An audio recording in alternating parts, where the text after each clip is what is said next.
ሰላም ውድ የአብሲና እንግሊሽ ቤተሰቦች፣ ዛሬ ዋና፣ ጎና፣ ጋራ፣ ጌት፣ ጋት፣ ሃቭ፣ ሃድ፣ ቢ፣ ቢን ስለሚባሉ ቃላቶች በኮንፊደንስ ትናገራላችሁ። ትርጉማቸውን፣ ለምን እንደምንጠቀማቸው እንዲሁም አንዳንድ የሚያስቁ ስህተቶችን አብረን እናያለን። እስከ መጨረሻው ቆዩ። ዋና ማለት ወንት ቱ ማለት ነው። ይህ ሁላ ጥድፊያ ምንድን ነው? እንግሊዝኛ ተናጋሪዎች ረዘም ያሉ ንግግሮችን አይወዱም። ወንት ቱ የሚለውን ሁለቶችንም ቲ ዋጥ ያደርጉና ዋና ይላሉ። I want to be rich አይመቻቸውም። I wanna be rich ይላሉ። እኛ ደግሞ እንደነሱ ለመሆን አስበን I wanna to go እንላለን። ኖ አይባልም። የእንግሊዝኛ ግፍ ነው። I wanna go ነው የምንል። ዋና ማለት ራሱ want to ስለሆነ አሁንም ቱ መጨመር የለብን። ሌላው ደግሞ ጥያቄ ለማድረግ ስንፈልግ what you wanna እንላለን አይደል? ኖ እንደዚህ ማንልም። what do you wanna do ነው የምንለው። what do you want to do ማለት ነው። ጎና ይህ ስለ ወደፊቱ በኮንፊደንስ ለመናገር ስንፈልግ ነው። እቅድ ፕላን ሲኖረን ማለት ነው። ድንገት የመጣ ውሳኔ አይደለም። ጎና ማለት ጎይንግ ቱ ማለት ነው። ይሄን ነው ያሳጥሩት። ስለ ወደፊቱ ምናምን ሲናወራ እንግሊዝኛ ተናጋሪዎች I'm already tired shorten it ይላሉ። እጥር አድርጎ ምጥን አድርጎ ነው የሚሉ። ለምሳሌ እናንተ ትሄዱና I am going to eat እንጀራ ብትሉ ስልችት ነው የሚላቸው። I'm gonna eat እንጀራ አሪፍ ነው። ጠቃሚ ሩል። ለምሳሌ I gonna eat ኖ እንደዚህ ማትሉ። አም ቀርታለች። ጎና ብለን ሁልጊዜ እንጠቀማለን። አም is are እንጠቀማለን። ስለዚህ I am gonna eat ወይም I'm gonna eat እንላለን። ለጥያቄም ሲሆን በተመሳሳይ you gonna come አትሉ። ከላይ am either መግባት አለባችሁ ብለናል አይደል?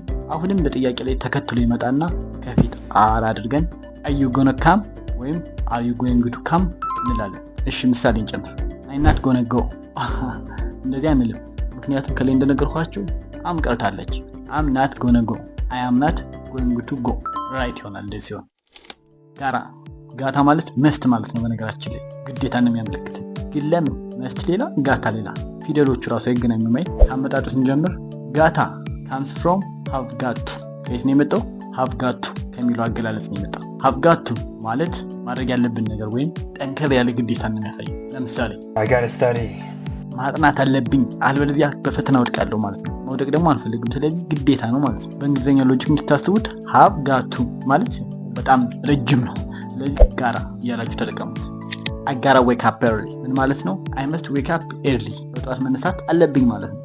You gotta wear seat belt መኪና ላይ ቀበቶ ማድረግ አለብን ለማለት ነው። ግዴታ ነው። ሌላ የሚያስቁ ስህተቶችን I gotta to go እንግሊዝኛ ከሰረ I gotta go ለምን? I gotta go too ጋራ ማለት ራሱ have got to ስለሆነ ተጨማሪ ቱን ማስገባት አያስፈልግም። አንድ ቱ ትበቃናለች። በጥያቄ እናድርገውና ደግሞ she gotta leave wrong does she gotta leave መሄድ አለባት ለማለት ነው። ሺ ስለሆነች ዳዝን አስገባል። ሺ ኢት ዳዝ ነው የሚያስከትሉ። ሌሎች ደግሞ ዱ እያደረግን መጠቀም ነው። አፍራሽ ላይ ሲገባ እንዲሁ ኖት ተጠቀሙት እንጂ ዱ ዳዝ ያስፈልጉናል። ዋና፣ ጎና፣ ጋራ መቼ እንጠቀማቸው? ቶኪንግ ቱ ፍሬንድስ ከጓደኞቻችን ጋር ስናወራ፣ ዋቺንግ ሙቪስ ፊልም ላይ ስናይም እናገኛቸዋለን። ሜኪንግ ዩቲዩብ ቪዲዮስ ዩቲዩብ ላይ ቪዲዮዎች ሲሰሩ፣ ስፒኪንግ ናቹራሊ ቀን በቀን ንግግሮች ላይ እነዚህ ጋር ሁላ እንጠቀማቸዋለን። ሁሌም ደግሞ አንጠቀማቸውም። ኤግዛም ፔፐር ላይ ፈተና ወረቀታችሁ ላይ እነዚህን እንዳትጠቀሟቸው። ጽሁፍ ላይ ብዙም አንጠቀማቸውም። ለስራ ኢንተርቪው ስንቀርብ የዛኔም አትጠቀሟቸው። ራይቲንግ ኢሜይልስ ቱ ቦስ ለአለቃችን ኢሜይል ስንጽፍ የዛኔም አንጠቀማቸው። በእነዚህ ተራ want to going to have to እያላችሁ ተጠቀሙ። አበቃ። ጌት ጋት ምን ማለት ነው? ጌት usually means receive መቀበል ማለት ነው። become መሆን ማለት ይሆናል። arrive መድረስም ለማለት ይሆናል። ይሄ ሁሌ የጌት ጥቅም ነው። መቀበል፣ መሆን፣ መድረስ ለሶስቱም ያገለግላል። ሪሲቭ በሚለው ስናየው ወይም መቀበል I get money every month በየወሩ ገንዘብ አገኛለሁ ወይም እቀበላለሁ ነው። I get messages from my students ከተማሪዎቼ ሜሴጆችን እቀበላለሁ። ሌላው ጌት ቢካም መሆን ማለት ነው አይደል? መሆን ሲባል ከሆነ ነገር ወደ ሆነ ነገር መቀየር ማለት ነው። ለምሳሌ I get tired after work ከስራ በኋላ ይደክመኛል። የታወቀ ነው። አብዛኞቻችን ይደክመናል። He gets angry very fast በቶሎ ይናደዳል። ስለዚህ ጌት ማለት change of condition ማለት ነው። ከሆነ ነገር ወደ ሆነ ነገር መቀየር ማለት ነው። arrive በሚለው ደግሞ እንየው። arrive መድረስ ማለት አይደል? ከሆነ ቦታ ተነስተን ወደ ሆነ ቦታ ስንደርስ ጌት በሚለው መጠቀም እንችላለን። ለምሳሌ I get workplace at 7 ስራ ቦታ የምንደርሰው 1 ሰዓት ላይ ነው ማለት ነው። You get school early ትምህርት ቤት የምንደርሰው ቀደም ብለን ነው ማለት ነው። ጋትስ ጋት ደግሞ የጌት ፓስት ነው። yesterday I got money ትላንትና ገንዘብ ተቀብዬ ነበር ማለት ነው። last night I got tired ባለፈው ምሽት ደክሞኝ ነበር። ይሄ ደግሞ መሆንን ቢካም ነው የሚያሳየው። የሌላኛው ሪሲቭ እና መቀበል። I got home late እዚህ ጋርስ አርፍጄ ነው ቤት የደረስኩ ነው። እዚህ ጋር መድረስ ነው። ኮመን ሚስቴክ። እስኪ አንዳንድ የተለመዱ ስህተቶች እንስ I am got tired ይባላል። I am get happy በለው። ሁለቱም ስህተት ናቸው። ይህንን ሩል ያዙልኝ። ከአም ከኢፍ ከአር በኋላ ጌት ወይም ጋት አይገቡም ወይም አንጠቀምም። ስለዚህ ላይ I got tired ነው የምንለው። I get happy ነው የምንለው።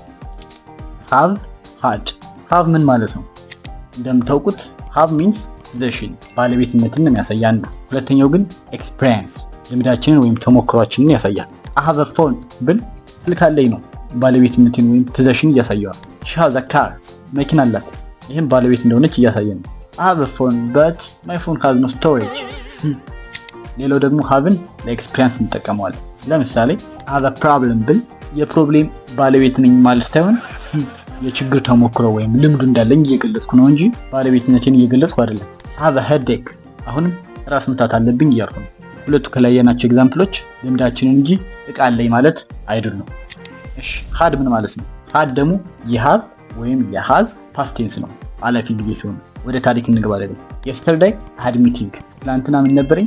ስብሰባ ነበረኝ። last year I had no confidence ባለፈው ዓመት በራስ መተማመን አልነበረኝ። I had fear before speaking English now I have confidence common mistakes I have went there wrong she has did her work ይህም ስህተት ነው። እንዴት? ከሃቭ ከሃዝ በኋላ የሚመጣው ግስ verb 3 መሆን አለበት። ከላይ ያየናቸው ሁለቶቹ past tense ናቸው። ስለዚህ verb 3 አድርገን አሁን እናስተካክለዋለን። የመጀመሪያው I have gone there right ይሆናል። ለምን? gone verb 3 ነው። ቀጣይ ደግሞ she has done her work እዚህ ጋር have ለምን ተጠቀም?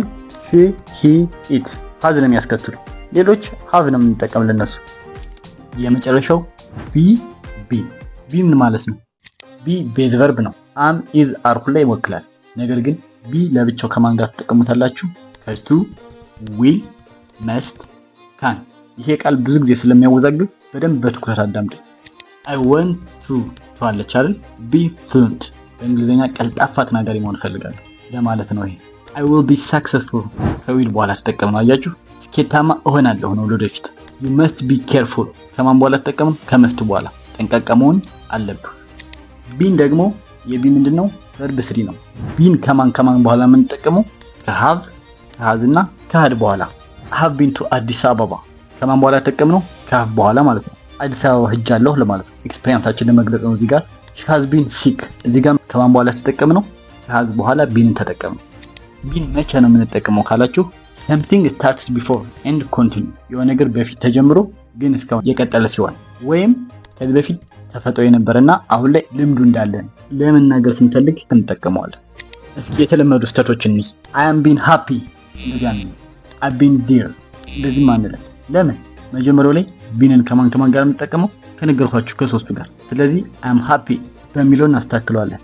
ሁለተኛውስ I've been there ልክ ይሆናል። እንደ ሩል ምን ትይዙልኛላችሁ? አሚዛር አድርገን ቢን መጠቀም አንችልም። እሺ አሁን ልምምድ እናድርግ። ተምሮ መሄድ ብቻ የለም። በእንግሊዘኛ ተወላጅ እንደሆኑ ተናጋሪዎች እናውራ። አብራችሁኝ በሉ። I want to speak English fluently ናይስ። ቅልጥፍ ያለ እንግሊዘኛ ተናጋሪ መሆን እፈልጋለሁ ነው አይደል? እንደመፈክር ያዙት። I'm going to practice every day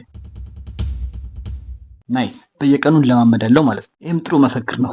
I gotta succeed in life ናይስ። እንደውም እነዚህን ሶስቱን እንደ መርህ ያዟቸው። ከመለየታችን በፊት ዋና ዲዛይርን ወይም ፍላጎት እንደሚያመለክት አስታውሱ። ጎና ወደፊት እቅድ እንደሚያሳይ እንዳትረሱት። ጋራ ግዴታን ወይም አስፈላጊ የሆነ ነገር እንደሚያመለክት አስታውሱ። ሌላው ደግሞ በተደጋጋሚ የሚሰሩ ስህተቶችንም እንዳትረሱ። English is not hard. It just needs time, practice and patience. If this lesson helped you, like and subscribe. እስኪ የትኛውን ይበልጥ ያወዛገባችሁ? get, have ወይስ be? ኮሜንት ላይ ጻፉልኝ። ስለዛ ጠለቅ ያለ ቪዲዮ ሰራላችኋለሁ። Thanks for watching and see you next time. ፈጣሪ ሀገራችን ይባርክ።